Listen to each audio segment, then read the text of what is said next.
어느덧 2025년의 끝자락에 섰습니다. 돌아보면 우린 참 숨가쁘게 달려왔습니다. 세상이 너무 빨리 변하고 있습니다.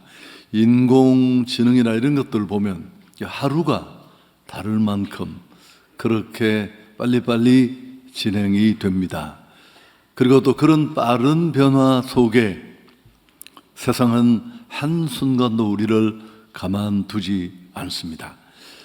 철학자 파스칼은 인간의 불행을 이렇게 진단했습니다. 방 안에 조용히 머물러 있지 못하는 데서 비롯된다.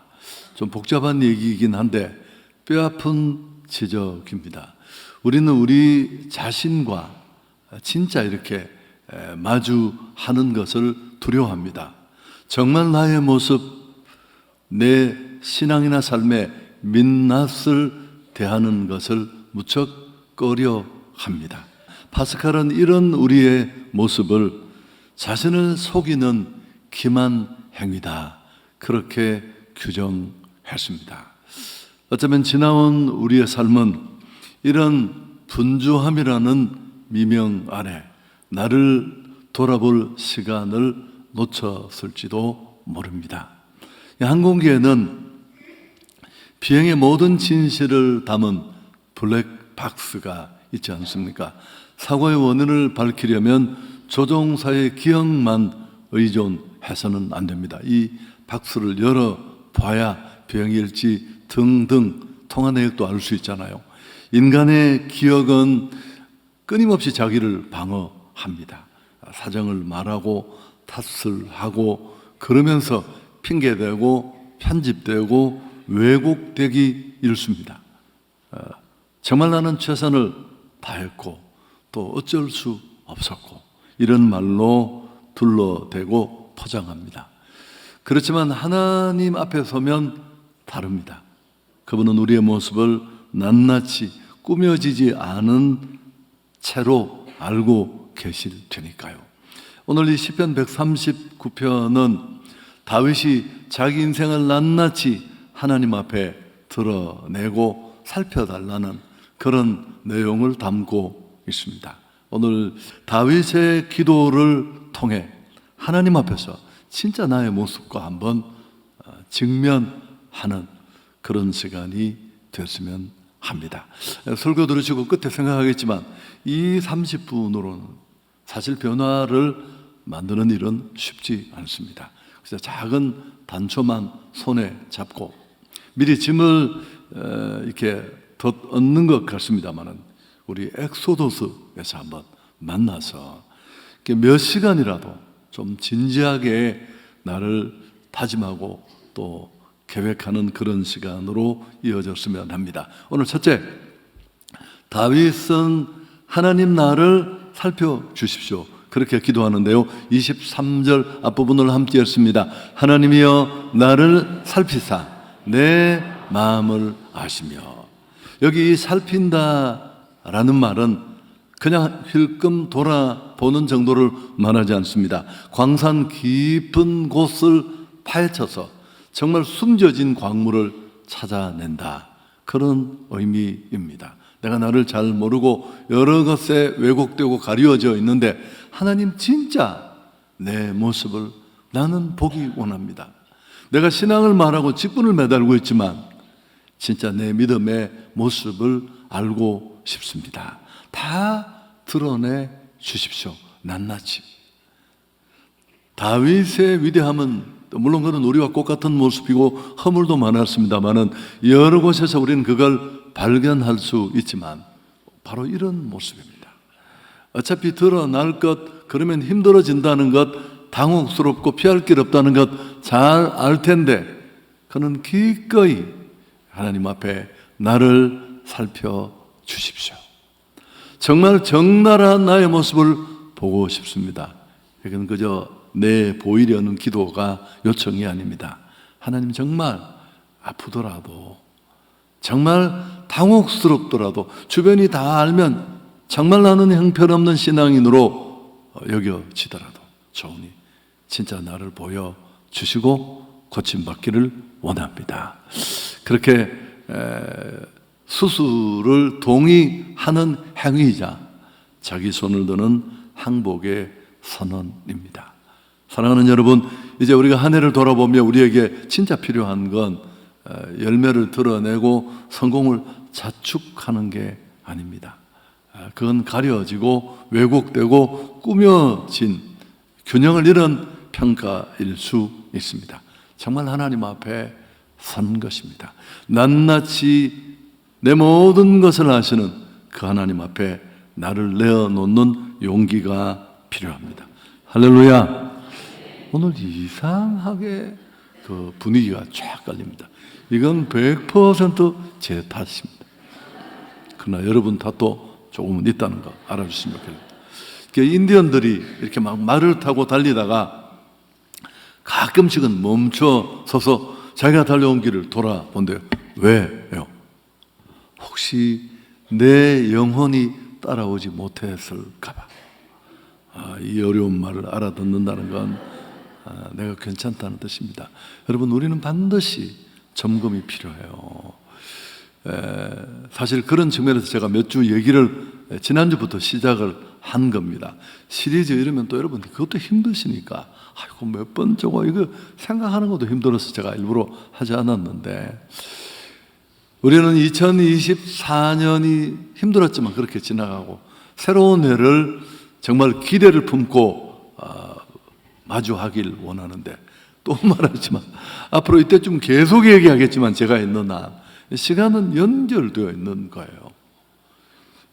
오늘의 내 모습이 바뀌지 않고는 26년으로 오든 그 시간이 또 다른 이름으로 오든 달라질 건 아무것도 없다라는 사실입니다. 자, 두 번째, 다윗은 하나님 나를 살펴주십시오, 그렇게 자기를 다 드러내는 기도를 한 다음 좀 더 깊은 기도로 나갑니다. 내게 무슨 악한 행위가 있나 보십시오. 24절 앞부분입니다. 함께 읽습니다. 내게 무슨 악한 행위가 있나 보시고. 근데 이 악한 행위라는 단어는 좀 복잡한 단어입니다. 몇 가지 의미가 뒤섞여 있는데요, 고통이라는 뜻도 있지만 우상 숭배의 슬픔, 뭐 이런 의미도 함께 가지고 있다고 합니다. 구태여 의학적으로 비교를 하면 무슨 연관통 뭐 그런 말로 설명할 수 있습니다. 심장에 문제가 있는데 뜬금없이 어깨가 아프고 턱이 아프고, 그럼 거기 약 바른다고 그게 나을 리가 없죠. 여러분, 영적인 문제도 그렇습니다. 겉으로 드러난 내 삶의 어려움, 고통은 실제 원인과 다를 수 있습니다. 팀 켈러는 우상을 우리가 늘 정의하는 것처럼 그것 없이는 살 수 없다고 느끼는 것, 그게 우상입니다. 사실 우리에게는 주님밖에 내 복이 없고 나의 삶은 하나님의 은혜로 주어졌고 하나님 없이는 안 됩니다. 지난 날도 지금도 이후로도 이런 고백이 다윗처럼 우리 안에 끊임없이 솟아나야 하는데, 고백은 그렇게 하고 찬송할 때 손들고 그렇게 외치기도 하지만 진짜 내가 기대했는 것이 있어요.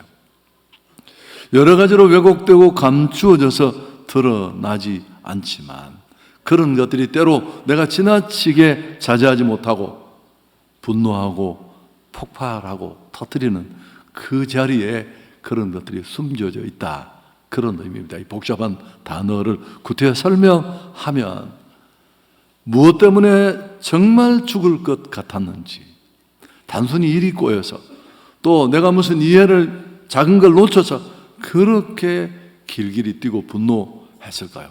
그것만이 아니라는 겁니다. 그 저면에는 정말 건드리지 않았으면 싶은 것, 실제로 내가 나를 버티고 기대어 있는 나의 가짜 하나님, 우상이 거기 도사리고 있다는 겁니다. 그게 무너질 때 내 존재가 무너지는 고통을 느낍니다. 어쩌면 그 어려움과 고통은 내 마음속에는 진짜 우상을 드러내는, 지목하는 신호탄일 수 있습니다.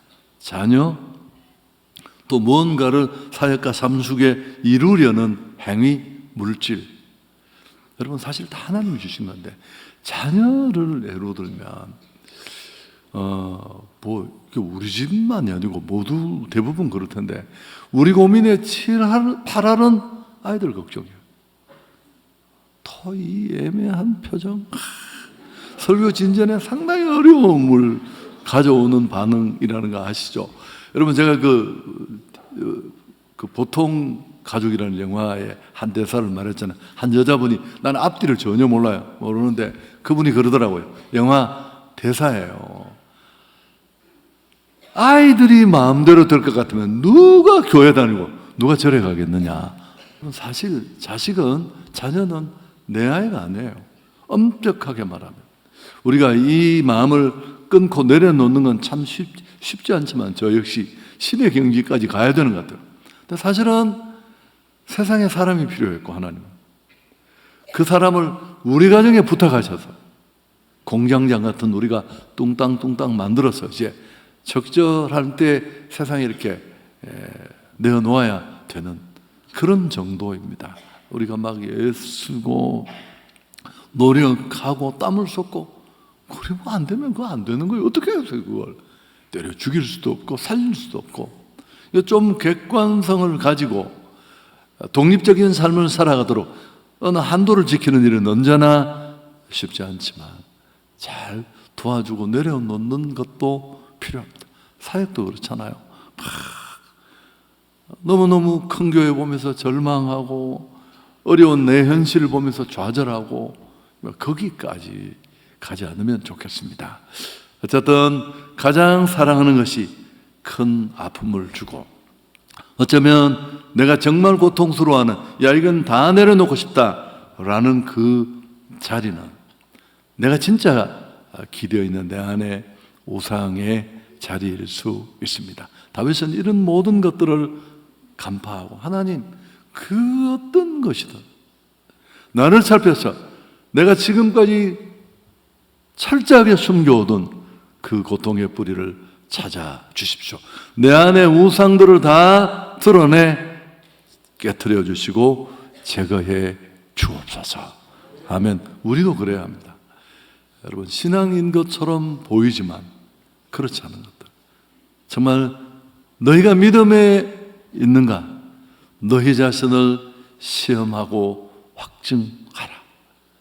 그렇지 않으면 너는 버리운 자다라는 말씀처럼 좀 이런 직면하는 은혜가 필요합니다. 자, 이제 마지막 세 번째 다윗은 마지막 기도를 합니다. 오늘 24절 후반부를 같이 읽습니다. 나를 영원한 길로 인도하소서. 사실 앞에 이 두 단계는 이것 때문에 필요한 겁니다. 그는 하나님의 불꽃 같은 눈앞에 자신을 온전히 다 드러나잖아요. 생각도 행동도 저의도. 그래서 자기 안에 허물과 잘못된 우상들 기대에 있는 것들이 밝혀졌다면 이제 지금 고치고 궤도를 수정하겠다. 그런 그의 결단이고 선언입니다. 여러분 만일 이런 실제적인 변화로까지 우리의 돌아봄이 이어지지 않는다면 의미가 없어요. 반성하면 못해요? 회고하면 못합니까? 이게 건강검진을 대체적으로 받잖아요. 1, 2년 만에 한 번씩. 이것도 건강검진 하는 곳에서도 하는 얘기인데 저도 1년에 한 번씩 받으면 그럼 뭐 이렇게 이야기를 꼭 한두 가지씩 해줘요. 그 어떤 날은 이렇게 딱 그 기계를 만지는 그 분이 표정이 별로 안 좋아요. 이거 사진 처음 찍어보세요. 그럼 또 뭐가 나왔구나. 그럼 얘기를 해주잖아요. 이 우리 병원에서 치료를 하실 겁니까? 아니면 가까운 병원에서 하실 거냐고. 근데 여러분 많은 사람들이 건강검진을 받고 거기서 반드시 정밀하게 진단하고 약도 먹고 치료하라는 그 내용을 준수하지 않습니다. 저도 지난해 그랬던 것 같아요. 그럼 그건 아무 의미가 없는 거예요. 유명한 얘기가 있습니다. 잘하는 얘기. 다이너마이트를 발명해 큰 돈을 번 알프레드 노벨의 얘기입니다. 어느 날 아침 신문을 봤는데 그 신문에 자신이 죽었다는 부고 기사가 실려 있는 겁니다. 사실은 형이 죽은 건데 기자가 착각해서 낸 오보입니다. 제목이 무척 충격적입니다. 죽음의 상인 사망하다. 자기네 나름대로 자기 분야의 일을 열심히 해서 성과를 낸 것이라고 생각했는데 사람들은 그를 그렇게 기억한 게 아니라 전쟁으로 수많은 사람을 죽게 만든 죽음의 상인으로 알고 있었던 겁니다. 그는 그날 아침 정말 다른 눈으로 자신의 삶의 미래를 본 것입니다. 큰 충격을 받은 그는 인생 궤도를 180도 뒤집습니다. 나는 그렇게 기억되고 싶지 않아.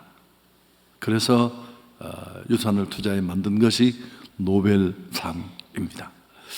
노벨은 이 신문의 잘못된 보도 덕에 자기 장례식을 미리 본 겁니다. 내 죽음 앞에 지인들과 성도들이 몰려와서 뭐라고 한마디씩 할까? 아이고, 잘 갔다 그 인간. 우리 다 힘들었는데 며느리는 얼마나 좋아하겠니? 이러면 정말 슬픈 일이잖아요. 그래서 노벨은 신문의 오보 덕에 미리 본 것입니다. 다윗이 구한 은혜가 이렇게 위험한 거예요, 사실은. 하나님, 제가 걸어온 길이 목동이든 그 사람이 왕이 되고 중근동의 최강자가 되고 그런 정말 아름다운 이야기지만 하나님 보시기에 정말 문제 있고 잘못된 길이라면 오늘 저를 멈추어 주시옵소서. 고치게 해 주옵소서. 사랑하는 여러분, 신앙은 속도가 아니에요. 방향입니다. 방향. 열심은 절대 신앙의 잣대가 될 수 없습니다. 방향이 바로 됐을 때 그 열심은 의미가 있지만 오늘 왜 이렇게 유치한 비유를 많이 드는지 모르지만 해적이 있다. 해적. 배 타고 다니는 도둑놈들. 근데 해적이 너무 부지런하고 너무 열심히 있는 거예요. 그럼 더 많이 죽이고 더 많이 훔치고, 그리고 또 방향이 잘못되었는데 열심만 뛰어나다면 혹시라도 깨닫고 돌이키려고 하면 그 복귀가 훨씬 힘들고 어려워요. 달리기 전에, 새해를 시작하기 전에 우린 지난 삶을 돌아보면서 내가 달리는 이 방향이 과연 옳은 것인가? 빠른 것이 아니라 바른 것이어야 합니다. 그래서 몇 가지 점검을 해본다면 무엇을 했느냐, 무엇을 남겼느냐 라는 문제로만 끝을 내면 안 돼요. 도대체 나는 어떤 동기로, 어떤 중심으로, 어떤 마음으로 이 일을 했느냐. 하나님은 우리의 결과만을 원하는 분이 아니라 우리의 저희까지 간파하시는 분입니다. 또 하나, 제가 이 얘기도 참 수없이 많이 한 얘기인데 좀 충격적이지만 하나님은 예상외로 우리가 무엇을 하느냐에 그렇게 관심이 없을 수 있습니다. 부모도 그렇잖아요. 자식이 막 돈만 많이 벌어서 막 이렇게 막 소 눈만한 다이아몬드 3개를 주면 엄마 아유, 고맙다. 그리고 온몸에 붙이고 다니게. 아니요, 너 어디서 가져왔니 이거? 도대체 이 돈이 어디서 났니? 그걸 물어보는 게 정상적이듯이 하나님은 우리가 무엇을 하느냐보다 우리가 어떤 사람이 되느냐에 훨씬 관심이 많아. 여러분, 지나온 이 한 해의 시간 동안에 나는 얼마나 신앙적으로 진짜 진보했고 너희 진보를 보이라고 했는데 정말 주변 사람들이 야, 참 많이 변했어. 전보다 진짜 많이 달라졌어. 그런 얘기를 들을 수 있어야 합니다. 이 진보도 분명한 푯대를 가지고 돌아보는 일이 쉽지 않잖아요. 2가지로 점검하면 좋습니다. 나는 하나님을 얼마나 더 사랑하게 되었는가. 말로만이 아니라 10,000원짜리 한 장 헌금 이야기하는 거 아니에요. 달달달달 떨면서 자기 위해서는 마음껏 좋은 거 고급으로 먹으면서. 여러분, 꽝이에요. 이미 끝난 거예요. 돈은 감출 수 없는 내 안에 가치에 드러내며. 그리고 또 나는 사람들을 사랑하는 마음이 얼마나 넓어졌는가. 지하고 맞는 사람, 요 좁은 틀 속에 딱 집어넣어서 아니고 여러분 그러려니 하고, 그렇지 않은 사람 얘기도 꽤 유쾌하지는 않지만 들어주고 생각하고, 그리고 좀 또 갑자기 이런 얘기를 하면, 야, 저 인간이 오늘 이 얘기를 하려고 설교를 했구나. 전혀 그렇지 않습니다. 여러분, 몽골 선교도 이제 제가 가봐야 어디로 가겠습니까? 11차 이제 러브 몽골이 시작되는데, 여러분 정말 그분이 나를 도우시고 부어주신 은혜가 얼마나 지대한데, 적어도 주님의 마음이 온통 가 있는 그 선교지, 잃어버린 영혼들이 그냥 우죽순으로는 그곳에 가서 무슨 뭐 사람을 살리고 못 살리고 그건 다 내려놓고 그곳에 임하는 하나님의 마음, 그걸 한 번이라도 느껴봐야 하지 않겠습니까? 끝도 없이 주님 앞에 나와 그분의 마음은 온통 잃어버린 영혼에인데, 나는 내 나라에 코가 몽땅 빠졌어. 또 그 말만 한다면 그것도 참 가슴 아픈 일이고, 또 오늘 우리 장로님 기도 속에도 나오는데 교사가 없다고, 여러분 5천 명이 넘는 이 교회에 그 교사가 없다는 게, 교사는 도대체 다 어디를 간 겁니까? 저는 참, 그러니까 봉사하고 섬길 사람은 맨날 없어서 하시는 분들이 2탕 3탕하고 죽을 지경이에요. 도와주시길 바랍니다. 설교 정리합니다. 도스토예프스키의 소설 죄와 벌, 저도 중학교 때 이거 읽었는데 문학 전집을 읽어야 된다는 강박관념에, 그때 이 주인공 이름 외운다고 내가 무척 어려웠었어요. 왜냐하면 나중에 다 생각 안 나도 주인공 이름은 알아야 되겠다 싶은데, 이번에 해보니까 또 쉽지 않아서, 라스콜리니코프. 이 친구는 자기가 지은 죄를 자꾸 합리화하기만 합니다. 그럴 수밖에 없는 이유를 설명하고, 그렇지만 그런 변명을 내려놓고 십자가 앞에 무릎을 꿇었을 때 비로소 부활의 아침을 맞게 됩니다. 우리도 다르지 않습니다. 지난 1년을 돌아보면서 난 어쩔 수 없었고, 나름대로 애썼지만 그랬고, 가족들 때문에 어쩔 수 없었고, 세상이 원래 그렇지 않고, 아니 예수 믿는 사람들 다 나하고 다른 게 뭐가 있느냐고 이렇게 핑계대던 자리에서 내려서서 다윗이 드렸던 이 위험한 기도, 직면하는 기도가 우리에게 필요한 줄 믿습니다. 하나님, 진짜 내 모습 알고 싶습니다. 진짜 나는 신앙의 사람인지, 내가 남겼다고 까부는 이게 진짜 하나님이 인정하실 만한 것인지, 그 동기나 결과를 봤을 때 진짜 심판자 되신 그분 앞에 내 삶이 의미가 없다면, 여러분 그게 무슨 의미가 있어요? 짧은 인생 마치면 금세 그분 앞에 설 텐데, 그래서 그럴 때 우리는 진짜 회복, 진짜 새로운 2026년을 맞게 될 것입니다. 우리에게 정말 필요한 것은 알량한 자랑질이 아닙니다. 치료자 되신 하나님 앞에 나를 정직하게 세우는 것입니다. 그리고 내 안에 숨겨진 나도 모르고 덮어두었던 내 안에 잘못된 우상들을 드러내고 제가 할 수 있는 날이 되기를 축복합니다. 그리고 잘못된 길이라면 오늘 돌아서야죠. 아니 대구 가려고 기차를 탔는데 뭐 파주는 기차가 없나요? 파주로 간다면 그 파리 마을도 한번 돌고, 그런 사람이 어디 있어요? 내려서서 돌아서야죠. 오늘 이 다윗이 드렸던 하나님 나를 살펴주시고 나를 낱낱이 둘러내 내 안에 진짜 믿음을 방해하는 우상과 잘못된 게 있다면 다 깨뜨려 주시고 진짜 변화를 받고 싶습니다. 이런 결단의 기도만이 남은 우리의 삶, 다가오는 새해를 정말 새롭게 열어주는 유일한 열쇠가 될 줄 믿습니다. 조신하는 경고입니다.